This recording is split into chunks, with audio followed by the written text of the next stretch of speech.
So this is the story I wasn't going to tell.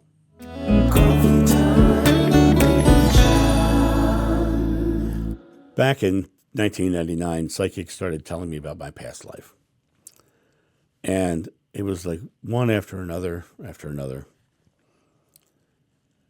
And I decided I really wanted to get a reading because they were telling me spontaneously. And I wanted to test it by blindly finding someone and seeing what they picked up. Not someone who walked up to me out of the blue, because I don't know whether they had been told something or not. I wanted to find somebody who I can blindly hit, right? So at the time, there was a book out called The Messengers. And it was about a guy named Nick Bunick who remembered being the Apostle Paul. And in the book, he mentions a couple different psychics who had verified his past life.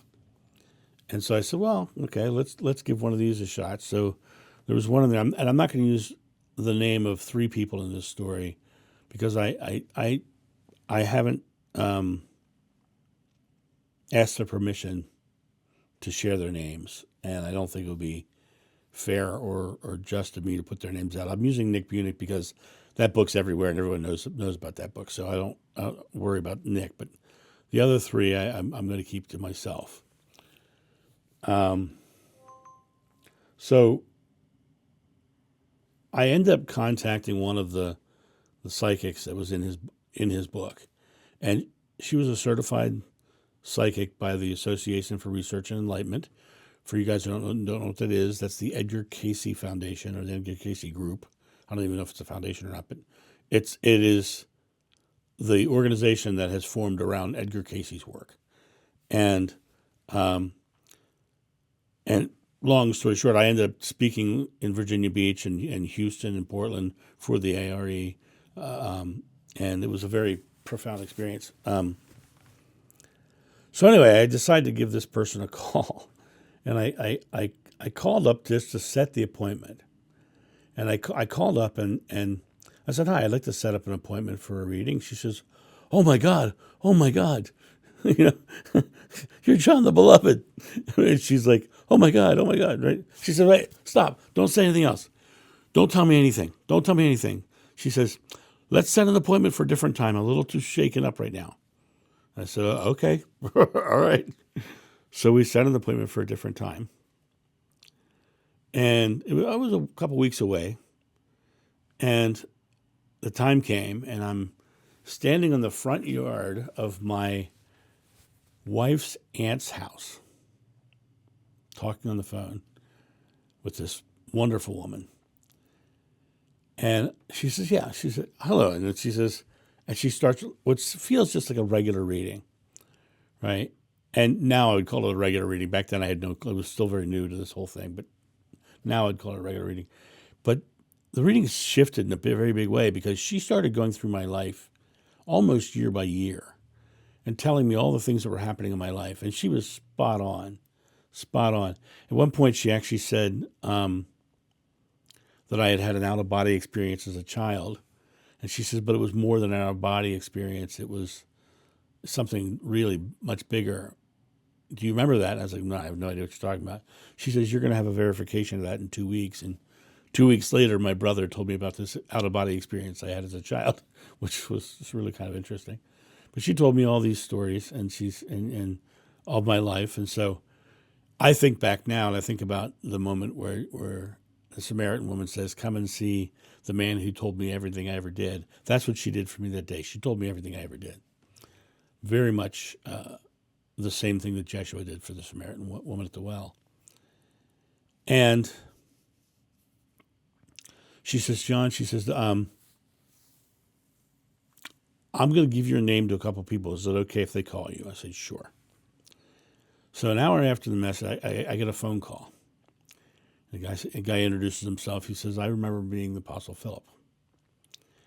And he says, what do you remember? I said, I don't remember anything. I said, I had this one experience with a channeled moment where someone was channeling, and I saw what I thought was my face in the sand, and looked up at Jesus, I called him at that point.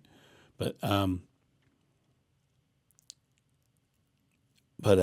don't really have much more. She says, do you know that there's a bunch of prophecies in the channel, in a lot of channel writings about John the Beloved going to Egypt? Do you know about that? I said, no idea, no clue. He says, all right. So he kept talking. He says, let's just keep our dialogue going. We'll keep talking. I said, okay. So another hour goes by. I get another phone call. This one was from a well-known author, and I'm not going to say his name either.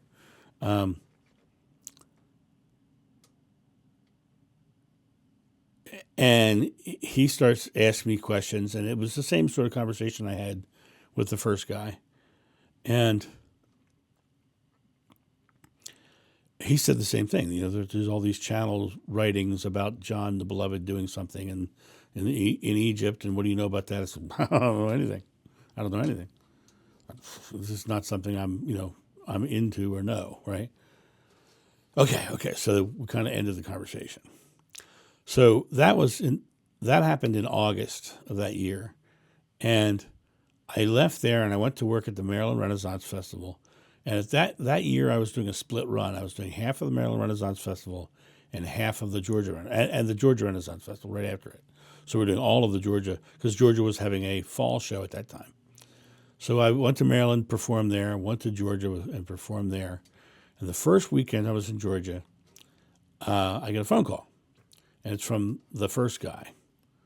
We'll call him Philip because that's the life he remembers. And he says, I'm coming into Georgia to see you. And I said, oh, okay. All right, this will be weird. So I finished a comedy show. Now I'm walking off stage. I'm wearing tights. I'm in a Elizabethan costume. I've got sweat pouring from me. And I walk up out of the back of the audience, and this man is standing 30, 40 feet behind the back of the audience.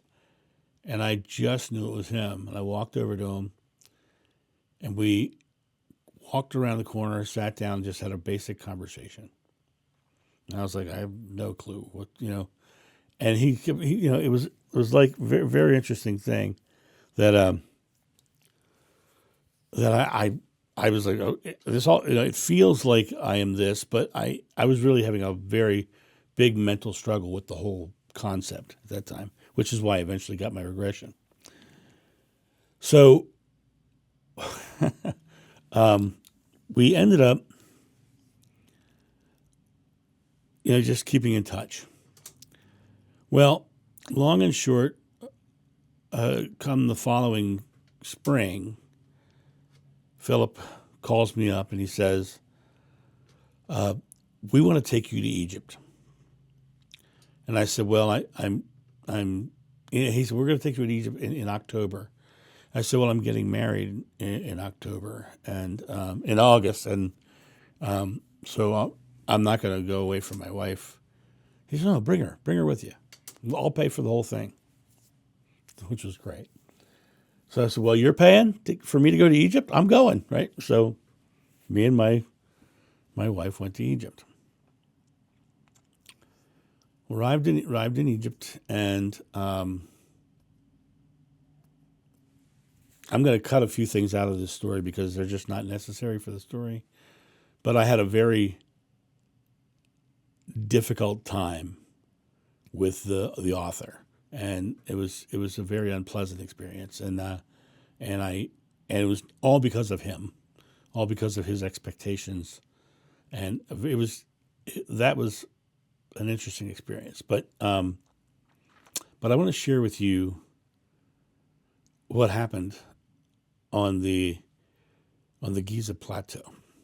And this is the story I wasn't going to tell, because 20 years ago we had all kind of said that if anybody was going to write about this, it was going to be that author. But he hasn't written about it in 20 years, so I'm going to tell this story from my point of view. And if I ever write this, I will tell the story about the interaction I had with him, because it was pivotal in that whole story in my mind. But I wanted to share with you some other things. So we go to the Giza plateau, and my wife is there, and we ended up. Long story short, the author did not want my wife around at all, and so I ended up having this conversation with this group, and I could just tell the more I hung out with them, the more the author really wanted to just be the one in the know and the one in charge. And he says, let's all sit down and have a conversation. And we started walking over towards these rocks to sit down, and he ran ahead and got on the tallest rock. So I came up and I sat on the shortest rock. And I was the biggest of all of them, but I sat on the lowest rock I could because I knew that he was aiming for highest position, so I understood I was the low man on that totem pole. Or at least that's what he thought. And I sat down, and he turned to me and he says, "What are your expectations with your wife?" I said, "What do you mean? What are you going to tell her about what we're doing here?" I said, "I'm going to tell her everything we're doing here because she's my wife." You know, not going to keep something from her because that would just be a bad thing to especially on our new marriage, to not communicate. He said, "Well, I don't think that's right," and it got really heated. But the three of them, and the other two were great. Just the one was really rough, and there's a big intention as to why he was the way he was, and that's what I'm not going to share with you. But so they said, "Do you know why you're here?" I said, "I have no clue. I have no idea why I'm here." And they said, "Well, there's some prophecies about you being here." And the author says, "Well, but according to everything I've read, he's not supposed to know why he's here." Now, I haven't found that written anywhere, but that might have been just him trying to be in the know, be the authority. And I was like, whatever. So they said, tomorrow morning, what we're going to do is, and now understand, I'm not big on ley lines and vortexes and geometry and sacred geometry. I think it's all overthought. I think it's all about thought and intention. But if people do have big faith in that intention has impact. So they said, tomorrow morning, we're going to move 3 parts of the energy grid back to another part of the energy grid. I was like, "You're speaking Greek to me. I have no clue what you're talking about." "Well, I'm just going to go and I'm going to be." And I turned to the author and I said, "The only thing I'm going to say is have no expectation of outcome because you have no idea what's going to happen, and no one does." And so the next morning, we all go back out to the Giza Plateau. My wife had to stay behind because the author wouldn't have her there. We all had been given synchronized watches from Philip. Now, understand, I still am very much the simplicity guy, and I still was then too. So we got on the Giza Plateau, and they walked me. We're all walking around. We go right behind the Sphinx and facing the second pyramid, Great Pyramid to our right, and then a little hut to my left where a bunch of the locals were. And they said, "Do you feel anything?" I said, "No," because I totally didn't feel anything. I said, "Well, it's okay. Just stand right here. We're going to go away. We'll go to our spots, and then we're going to bring the energy back to you, and we're all going to use our synchronized watches to start walking at the same time." I said, "Okay." So here I am standing there on this spot, and they leave. And I'm standing there in this spot, and I'm looking around, and, the locals are coming up, and they're trying to sell me things, whatever. And I finally closed my eyes and crossed my hands in front of me, and I just kind of put myself into a relaxed meditative state. And all of a sudden, I felt this rush of energy. And the way I describe it is, imagine you're inside a giant bag of popcorn, and suddenly everybody on the outside pushes on the popcorn, so all that little rush of energy comes at you. And I look at my watch, and it was precisely 9 o'clock, the moment they were supposed to start walking. I literally felt it happen. So now I'm sitting there, and I'm having this experience of this energy just building in my body, and I'm just kind of like feeling this energy, and I'm kind of like getting kind of wobbly a little bit. And suddenly I feel the presence of a person standing beside me, and I open my eyes and I look, and it's a Muslim man. And he says, "What are you doing?" I said, "I'm praying." He says, "How long?" I said, "Not long." He said, "Not long?" I said, "Not long." Right? So I just sat there and I prayed and I prayed and prayed. And then this pressure started getting bigger and bigger, and I started to slip out of my body. And I'm having this experience where I'm like half in, half out of body, and I'm having this really, really profound experience, and I'm just like, kind of losing it.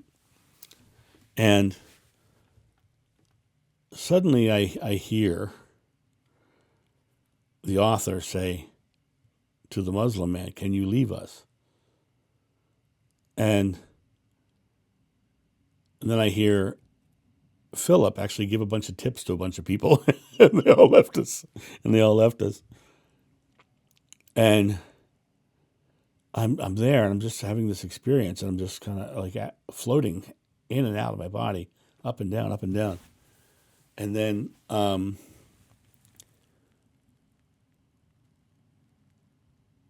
I hear the reader, who I'll just call her the reader, who I love and adore, by the way. I just love and adore her.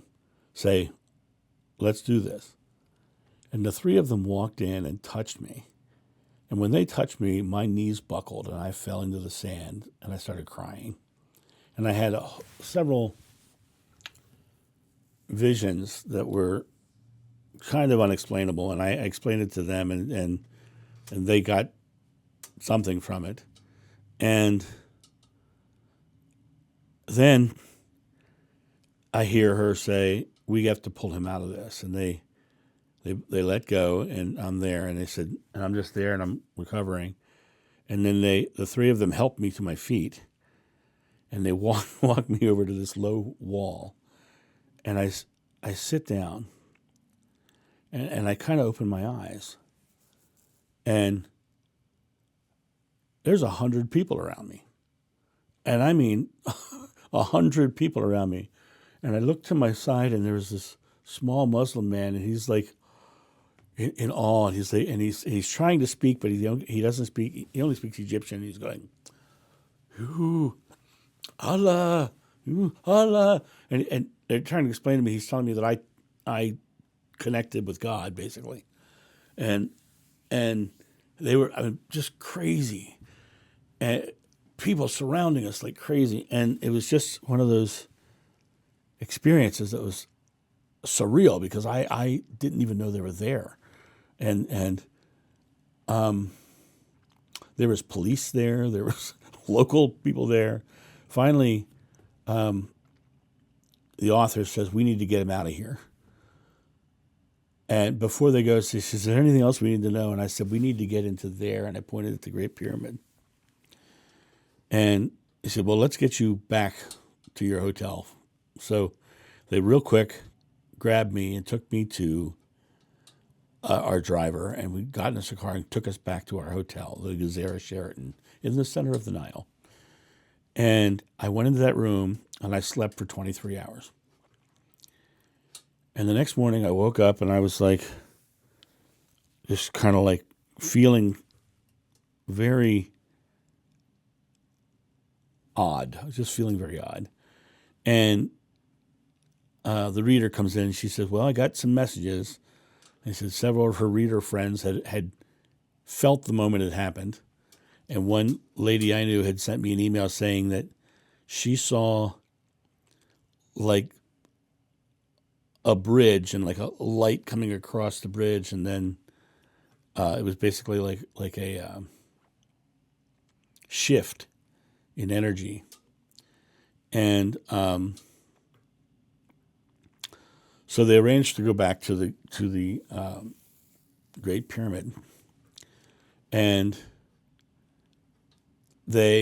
what happened was we ended up going to the stables, and we made friends with the guys who ran the stables. And the next morning, we went to go get into the Great Pyramid. We got to the Great Pyramid, and when you're in Egypt, all of the sites don't open until 8 o'clock, and you can't get past the gate. And so, but people line up at the gate because when the gates open, you've got to run to get the tickets because they only sell 150 a day because the moisture on the body can create mold and stuff inside the pyramid. So they only let so many people in a day because of the moisture content.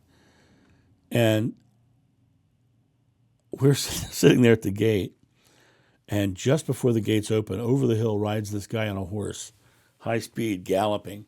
He rides right up to the gate and he hands us our tickets to get in, which was great. So we got in the pyramid 20 minutes before everybody else because they were all out there trying to get their tickets. We were already inside. And we got all the way up to the king's chamber, and the sarcophagus was there. And we each took turns laying in the sarcophagus. And the interesting thing about that experience was that when you're in the Great Pyramid alone, there's a humming sound you hear. I don't know what it is, but there's a humming sound you hear. Now, it could just be a generator for all I know, but you can hear the humming noise. But when you lay down in the sarcophagus and you hum in unison in that room, it's a very odd experience. But I felt that's what I needed to do, so I did that. And ended up leaving there and going on another 20 days traveling through Egypt with just me and my wife, without the group. But the experience I wanted to share was the moment where I fell on my face in the sand and all the people were surrounding me. From Philip's point of view, it was very different because they were all, they told me this story later, they were all about a quarter mile away from me when they started walking.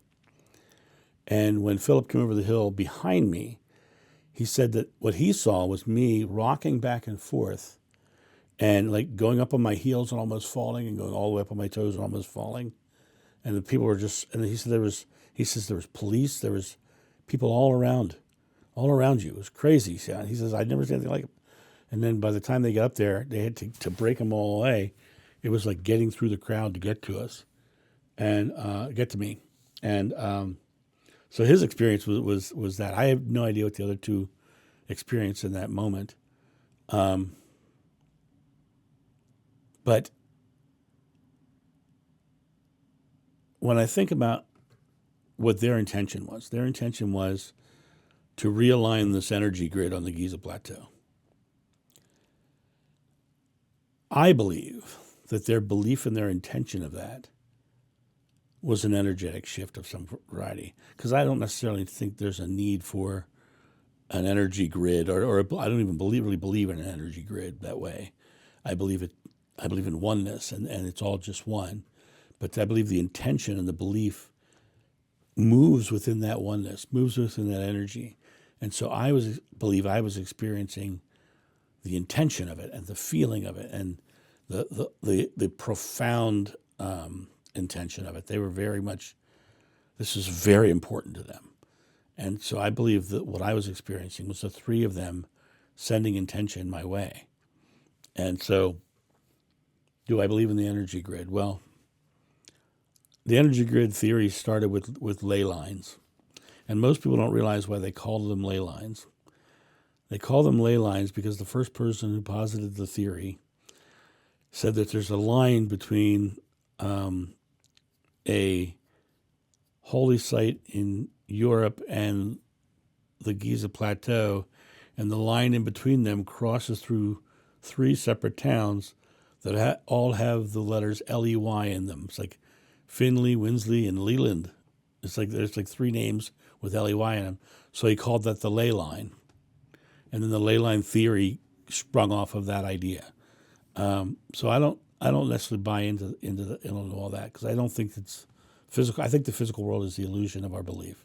And if you believe in ley lines, you're going to have those experiences of ley lines. But to me, it was a profound experience, because I did feel that, and I did have those experiences of that energy flowing through my body, and I did have this moment of someone telling me that I touched God, and he was a Muslim man who was telling me that I touched God. So it was a very profound experience for me. And there's more to this story that is not pleasant, and there's more that is pleasant. But I just wanted to share this story because I think it's important for me to share it for some reason. And I hope you enjoyed it, and I will talk to you guys soon. See ya. Bye. Thank you so much for watching. The John of New channel is solely funded by your generous donations and purchases of private readings and merchandise. To help out, go to johnofnew.com or use the donation link in the description below. Don't forget to like, subscribe, and share.